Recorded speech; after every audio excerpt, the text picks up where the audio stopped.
বিসমিল্লাহিররহমানিররহিম। শুরু করছি বঙ্গগুলো বলানো। আজকে আমি দেখো রাজশাহী বোর্ড, রাজশাহী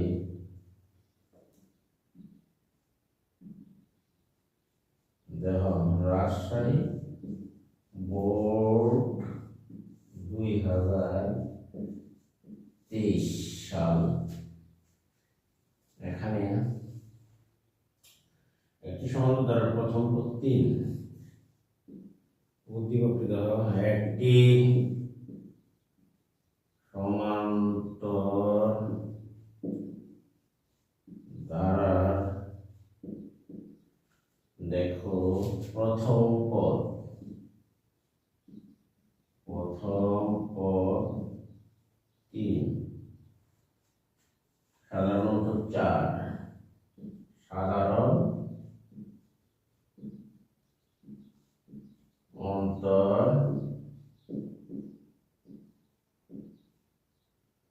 4। তাহলে 10 সৃজনশীল প্রশ্নটি দেখো। প্রথম 10 + 7, 10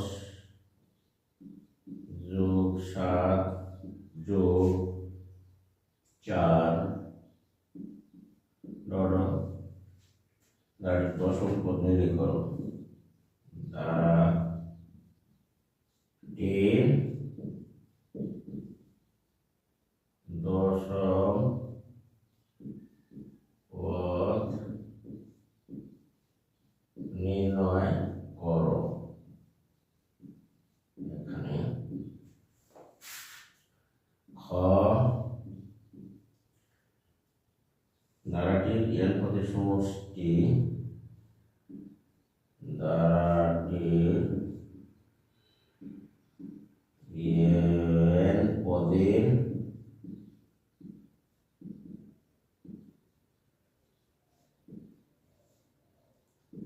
সমষ্টি 903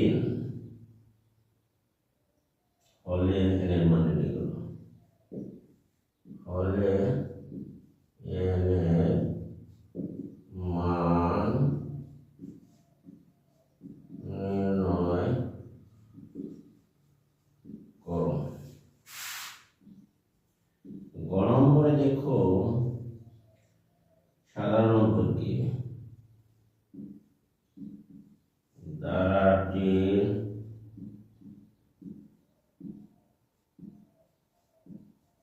সাধারণ অন্তরকে প্রথম পদ সাধারণ অন্তরকে প্রথম পদ এবং প্রথম পদকে সাধারণ অন্তর ধরে এবং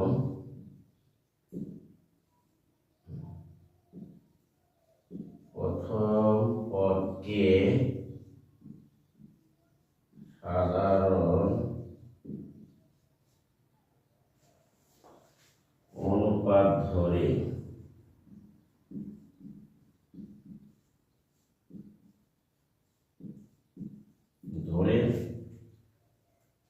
একটি গুণিত দ্বারা গঠন করা এবং তার প্রথম সাটি ধরে একটি গুণোত্তর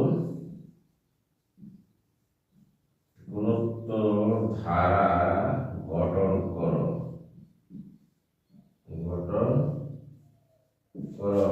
এবং তার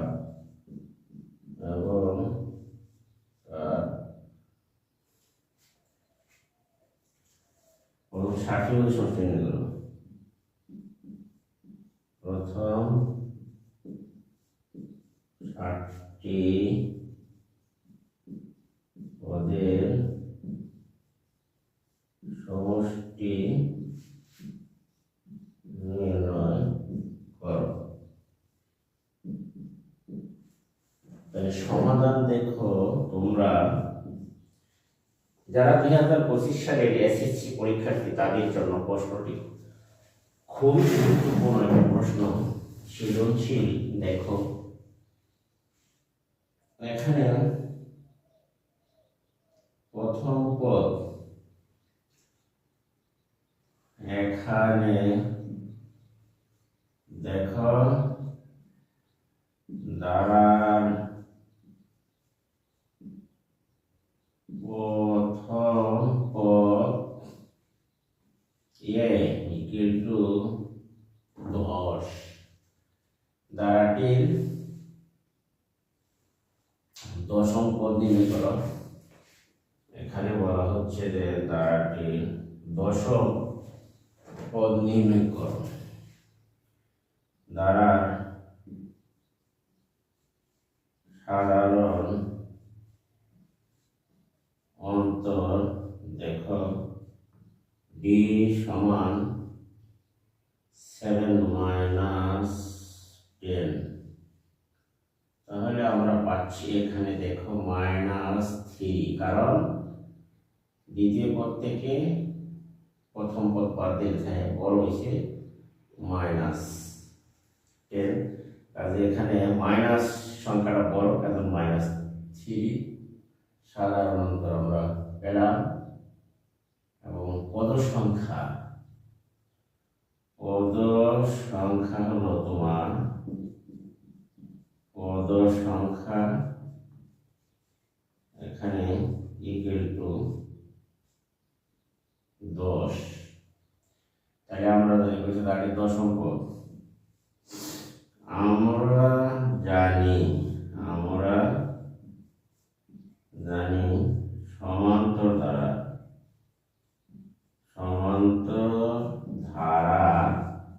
তোমার সমান্তর ধারার ইয়ান্তম পদ তোমাদের শেখানো হয়েছে। দেখো ইয়ান্তম পদ সমান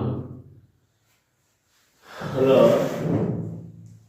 ইয়ান্তম পদের মান হলো তোমার a plus n minus 1 into তোমার b। আশা করি তোমরা এটি বুঝতে পেরেছ। সমান্তর ধারা দশম পদ, তার মানে হচ্ছে এর মান হলো তোমার 10 প্লাস n এর মান এখানে 10, 1d এর মান মাইনাস তোমার 3। আশা করি তোমরা এটি বুঝতে পেরেছ। তাহলে 10 প্লাস এটা হচ্ছে 9 গুণন দাও -3, তাহলে 10 প্লাস -3 9 27, তাহলে অবশিষ্ট রইল -17। এই ছিল যে ধারাটির প্রশ্নে ছিল যে এতে তো 10 7 4 ধারাটির দশম পদ নির্ণয় করো।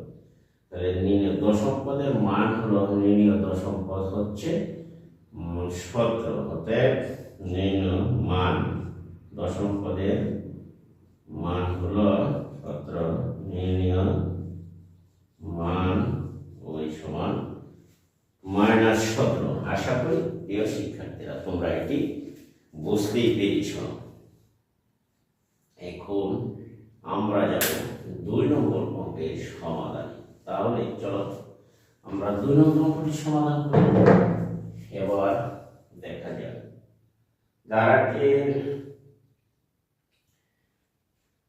n পদের সমষ্টি এখানে দেওয়া আছে। তাহলে দ্বারা 903 হলে n এর মান নির্ণয় করতে হবে। প্রশ্নটি বুঝো, ধারাটির n পদের সমষ্টি অর্থাৎ Sn এর মান দেওয়া আছে তোমার এখানে। দেখো তাহলে আমরা এটি মুছে নিতে পারি। আমরা মুছে নিই। দেখো এবার দেখো আমরা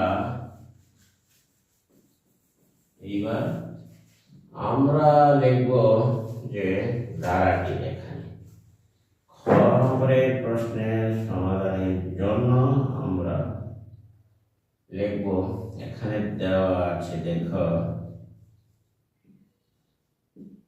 ধারার প্রথম পদ, ধারার প্রথম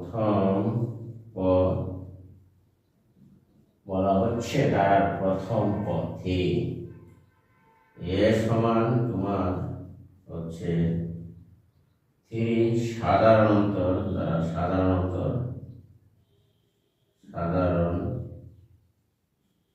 দেখো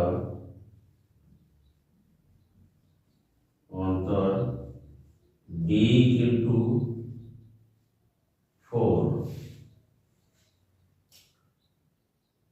এবং n পদের সমষ্টি Sn n পদের সমষ্টি তোমার S n ইকুয়াল টু আছে তোমার 903। আশা করি এইটুকু তোমরা বুঝতে পেরেছো। আবার আমরা জানি যে সমান্তর দ্বারা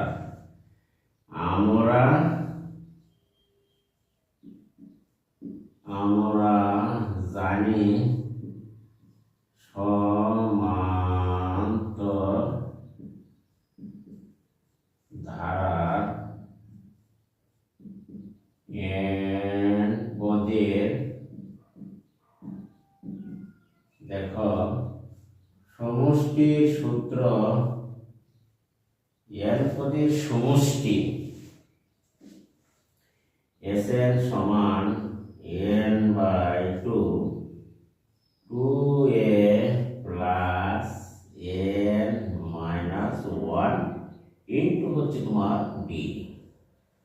আশা করি তোমরা সূত্রটি সবাই জানো। এখন আমরা যদি n পদের সমষ্টি বা Sn এর মান এখানে বসিয়ে দিই তাহলে 903 বসাও, আর এদিকে n এর মান যেহেতু নাই তাহলে আমরা এখানে বসাতে এর মান 3 বসাও প্লাস n এর মান নাই, এখানে আছে তোমার d এর মান 4, তাহলে তোমরা মান বসাও। এইখানে দেখো 903 বা n বাই 2, এখানে আমরা লিখতে পারি 3 দুগুণে 6 প্লাস 4n মাইনাস 4। আশা করি তোমরা একটু বুঝতে পেরেছ। এবার আমরা যাব দেখো যে এইখানে আমরা লিখতে পারি 903 ইকুয়াল টু আমরা লিখতে পারি n বাই 2 গুণ 4 4n প্লাস 2 থাকছে এখানে দেখো এখানে থাকছে 4n 6 থেকে 4 গেলে 2। এবার আমরা চলো উপরে চলে আসি। তাহলে এখানে দেখো আমরা এখানে পাচ্ছি 903 equal to n by 2, 2 common দাও তাহলে আমার থাকছে এখানে 12 প্লাস 1 ইকুয়াল টু, তাহলে 2 দিয়ে কাটে বা 903 এখানে 2n ইন্টু 2n প্লাস 1। আশা করি তোমরা একটু বুঝতে পেরেছ। তাহলে আমরা যদি পক্ষান্তর করি দেখো গুণ করে তাহলে 2n স্কয়ার আমরা লিখতে পারি n, বা আমরা যদি 2n স্কয়ার বাম পাশে নিয়ে আসো আর যদি n তাহলে ডান পাশে গেল তোমার 903। তাহলে 903 যদি উড়ে যায় তাহলে আমরা লিখতে পারি দেখো তাহলে আমরা এইটুকুকে লিখতে পারি দেখো 2n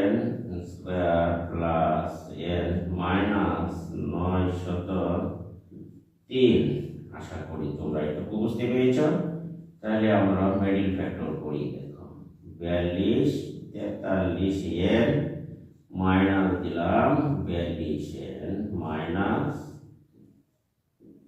903 বা আমরা লিখতে পারি 2 এখানে কমন যায় n,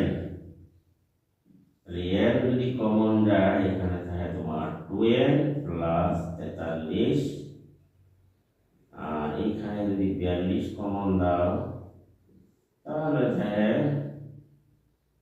21 কমন দিলে তাহলে 2n প্লাস 43। আশা করি তোমরা এটুকু বুঝতে পেরেছ। বা আমরা লিখতে পারি 2n plus 43 n minus 21 equal to 0। এখানে আমরা লিখতে পারি 2n plus 43 equal to not equal to 0 বা আমরা লিখতে পারি equal to minus not equal to 43 বা আমরা লিখতে পারি n সমান নট ইকুয়াল টু মাইনাস 43/2। সুতরাং আমরা লিখতে পারি যে n মাইনাস 21 ইকুয়াল টু 0 বা n ইকুয়াল টু তোমার 21। সুতরাং নির্ণেয় মান হচ্ছে 21। অতএব এটির সমাধান হচ্ছে নির্ণেয় মান 21। সুতরাং নির্ণেয়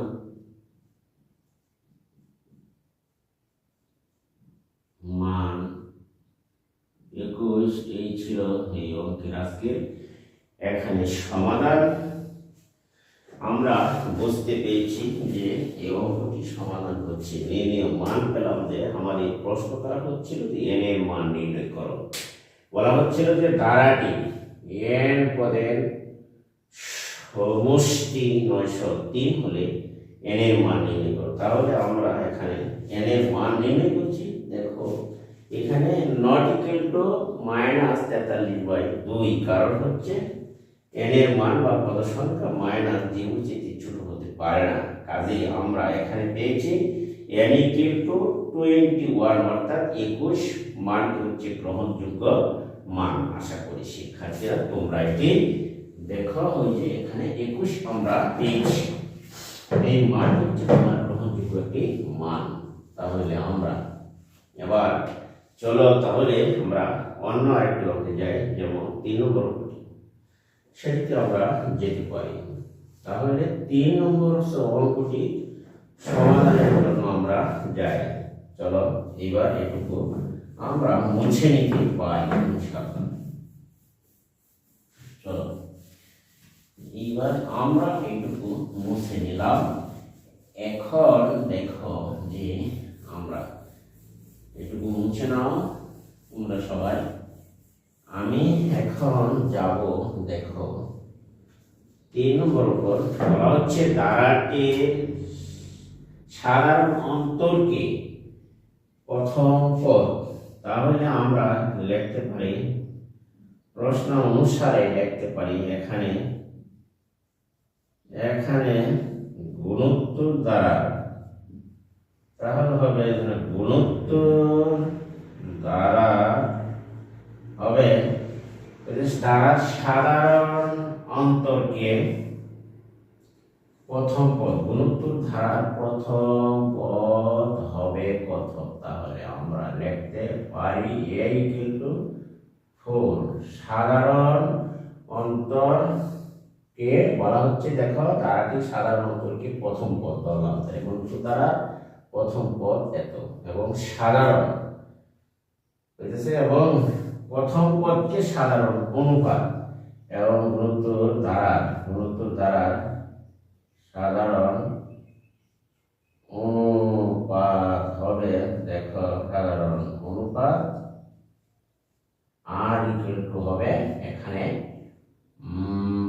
হচ্ছে যে প্রথম পদকে সাধারণ অনুপাত, তাহলে প্রথম পদের মান ছিল 3, তাহলে সাধারণ পদ হবে তোমার 3।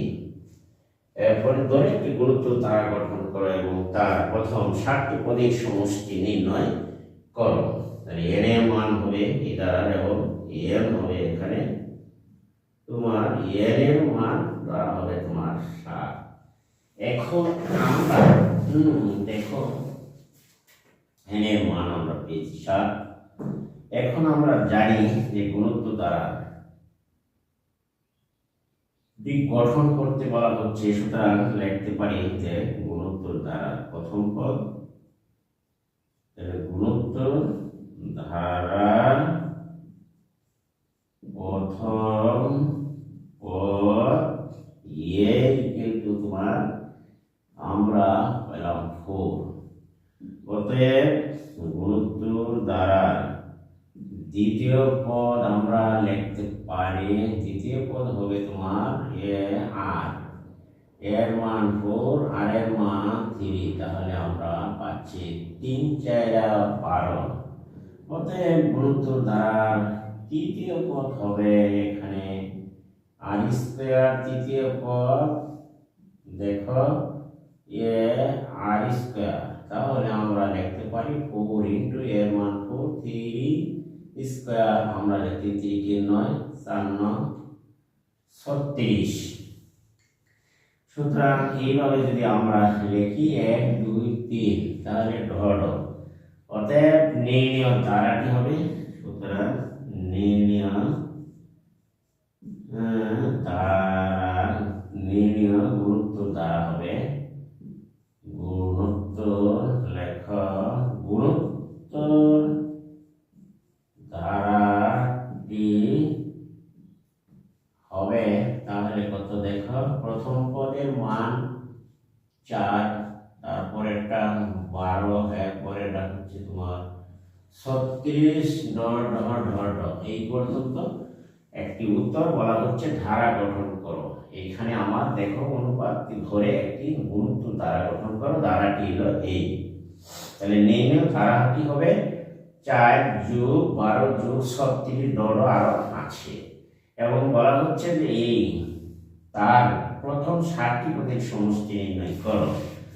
তাহলে আবার আমরা জানি, তাহলে তোমরা দেখো আমরা তো জানি যে গুণোত্তর দ্বারা, সুতরাং আবার লিখতে পারো যে আবার দেখো আবার আমরা জানি যে গুণোত্তর ধারা n পদের সমষ্টি হলো n পদের সমষ্টি Sn সমান, আমরা জানি যে গুণোত্তর দ্বারা n পদের সমষ্টি Sn সমান, এখানে আমরা লিখতে পারি a ইনটু, যেহেতু r এর মান বড় তাহলে হলো r to the power n minus 1 আর মাইনাস 1। আশা করি তোমরা একটু বুঝতে পেরেছো। সুতরাং গুণোত্তর দ্বারা বলা হচ্ছে n এর মান হচ্ছে তোমার এখানে 7, দেখো n এর মান 7টি পদের সমষ্টি হবে, দিলাম 7 পদের সমষ্টি, n এর মান r এর মান 3 মাইনাস 1, এর মান তোমার 4, এইখানে এর মান যদি 4 হয় আর এর মান 3 উপরে যদি তোমার 7 দাও মাইনাস 1। আশা করি তোমরা এটুকু বুঝতে পেরেছো। নিচে থাকছে 3 থেকে 1 গেলে 2, উপরে 4, 7 টু দি পাওয়ার থাকছে তোমার কত দেখো, গুণ করলে 2187, 2187 মাইনাস 1, আশা করি এটা কাটলে এখানে থাকে তোমার 2, তাহলে 2 গুণন 2186 গুণ দিলে 82 হয়, 6 দুগুণে 12 দিলে হচ্ছে 1, আর হচ্ছে 8 দুগুণে 36, আর এটা 37, 7 হাতের 3, 2 দুগুণে 37, অর্থাৎ আমি লিখতে পারি 4 43 72 গুণ 6 12টি হাতে আছে 100 দ্বারা 6 12 আছে 8 দুগুণে 16 আর 17 আছে 1, 2 কে 2, আর 3, 2 দুগুণে 4। এই হলো আজকের এই অঙ্কটির সমাধান। এখানে নির্ণয় 60টি পদের সমষ্টি পেলাম আমরা। এই 60টি পদের সমষ্টি আমরা এখানে তুমি লিখতে পারো, যেমন 60টি পদের সমষ্টি এখানে আমরা বের করেছি 43 72। আশা করি শিক্ষার্থীরা তোমরা অঙ্কটি বুঝতে পেরেছ। এখন আশা করব যে যারা 2025 সালের এসএসসি পরীক্ষার্থী তাদের জন্য অঙ্কটি অত্যন্ত গুরুত্বপূর্ণ। এবং অঙ্কটি হচ্ছে ধারা বলতে আমরা বুঝি সমান্তর এবং গুণোত্তর, দুটো দ্বারাই একসাথে পরীক্ষায় প্রশ্ন আসে। সমন্বয় করে তোমরা দেখতে পাচ্ছ, যেমন বলা হচ্ছে যে একটি সমান্তর দ্বারা প্রথম পদ 1, সাধারণ অন্তর হচ্ছে তোমার 4, এবং বলা হচ্ছে এটি একটি হচ্ছে দ্বারা, এটি দশম পদ দ্বারা এটি একটি হলো সমান্তর দ্বারা। তার পরবর্তী খ নম্বর দ্বারাটি n পদের সমষ্টি 903 হলে n এর মান এটিও সমান্তর দ্বারা। কিন্তু 3 নম্বরের দ্বারাটি সাধারণ অন্তরকে প্রথম পদ এবং প্রথম পদকে সাধারণ অনুপাত ধরে একটি গুণোত্তর ধারা গঠন করো এবং তার প্রথম 60টি পদের সমষ্টি নির্ণয় করো। এই ধারাটি হচ্ছে একটি গুণোত্তর ধারা। তাহলে প্রিয় শিক্ষার্থীরা, আমরা দেখতে পাচ্ছি যে এসএসসি পরীক্ষায় যে প্রশ্নগুলি আসে সেটি কিন্তু ধারার উপর আসলে গুণোত্তর এবং সমান্তর, তোমার এই দুটি ধারা সম্পর্কে তোমার স্পষ্ট ধারণা নিতে হবে। এবং আমি যে অঙ্কগুলি তোমাদেরকে এখানে সহজ ভাষায় এবং সহজ করে দেওয়ার চেষ্টা করছি, এগুলি যদি তোমরা ধারাবাহিকভাবে অর্থাৎ কন্টিনিউভাবে যদি তুমি পড়াশোনা চালিয়ে যাও, তাহলে তুমি যদি চর্চা করো, তাহলে এই অঙ্কগুলোই মধ্যে আশা করি কমন করবে, বা একটু আধটু বা ডাক একটু চেঞ্জ করে তুমি গুণোত্তর সমান্তর দ্বারা সমন্বয় করে প্রশ্ন আসে সেটি কিন্তু স্পষ্ট। আশা করবো তোমরা নিয়মিতভাবে এভাবে চর্চা করে যাবে, দেখবে ইনশাআল্লাহ পরীক্ষায় এখান থেকে একটি প্রশ্ন কমন করার সম্ভাবনা রয়েছে। যারা দুর্বল ছাত্রছাত্রী তাদের উদ্দেশ্যে বলছে যে এই চ্যাপ্টারটি তুমি একটু মনোযোগ সহকারে চর্চা করো, তাহলে এখান থেকে কিন্তু তুমি 10 নম্বর আনসার করতে পারবে এবং পরিসংখ্যান চ্যাপ্টার বা 17 অধ্যায় থেকে তুমি একটি প্রশ্ন উত্তর দিলে তুমি মোটামুটি 2টি অঙ্ক যদি স্পষ্ট পারো তাহলে তুমি পাস। আর যদি আটটু ভালো করতে চাও তাহলে পরিমিতি অংশ থেকে তুমি আর ত্রিকোণমিতি অংশ থেকে তুমি পাস করতে পারো। লম্ব দূরত্ব বিষয় থেকে একটাও পারবে ইনশাআল্লাহ। আজকে আমি এখান থেকে বিদায় নেব। তার আগে যদি আমার ভিডিওটি তোমাদের কাছে ভালো লাগে তাহলে আমার চ্যানেলটিকে তোমরা যারা এখনো সাবস্ক্রাইব করো না তারা সাবস্ক্রাইব করে নেবে, এবং যারা সাবস্ক্রাইব করেছো তারা চ্যানেলটিকে লাইক, কমেন্ট এবং ভিডিওটি বন্ধু বান্ধবের কাছে শেয়ার করে দিবা। আজকে আমি এখান থেকে বিদায় নিচ্ছি। আল্লাহ হাফেজ।